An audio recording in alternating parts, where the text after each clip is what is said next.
कुख्यात गुंड शरद मोहोळ याची काल पुण्यात गोळ्या झाडून हत्या करण्यात आली। कोथरूडमधील तुतारदरा येथील कार्यालयासमोरच भर दिवसा 4 व्यक्तींनी गोळ्या झाडल्याने त्याचा मृत्यू झाला आहे। हल्ला झाल्यानंतर पोलिसांनी लगेचच आरोपींची शोध मोहीम केली असता शरद मोहोळ याचा साथीदार साहिल उर्फ मुन्ना पोळेकर याने हत्या केल्याची प्राथमिक माहिती समोर आली आहे।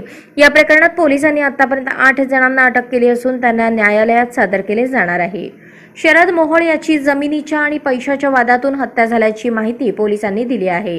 शरद मोहोळ आणि मुख्य आरोपी साहिल पोळेकर यांच्यात जमिनीचा आणि पैशांचा वाद होता। त्या वादातून ही हत्या झाली आहे। साहिल पोळेकरसह 8 जणांना पोलिसांनी अटक केली आहे। या संदर्भात कोथरूड पोलीस स्टेशनमध्ये गुन्हा दाखल करण्यात आला आहे।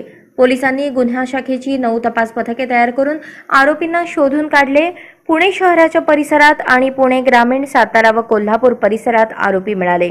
पुणे सातारा रोडवर किकवी शिरवळ दरम्यान तपासात निष्पन्न झालेल्या संशयित स्विफ्ट गाडीचा पाठलाग करून 8 आरोपींना ताब्यात घेण्यात आले आहे। त्यांच्याकडून 3 पिस्टल, 3 मॅगझिन, 5 राऊंड व 2 चारचाकी गाड्या ताब्यात घेतल्या आहेत। आरोपींना आज न्यायालयात हजर केले जाणार आहे। दरम्यान शरद मोहोळ याच्या लग्नाचा 5 जानेवारी रोजी वाढदिवस होता, त्यामुळे शुभेच्छा देणाऱ्यांची गर्दी झाली होती।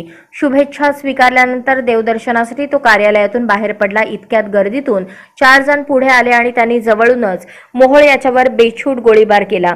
गंभीर जखमी अवस्थेत मोहोळ याला रुग्णालयात दाखल करण्यात आले, परंतु उपचार सुरू असताना त्याचे निधन झाले। त्याच्या खांद्याला गोळ्या लागल्या। त्यानंतर हल्लेखोर घटनास्थळावरून पळून गेले। आजच स्मार्ट महाराष्ट्र न्यूज चॅनलला सबस्क्राइब करा।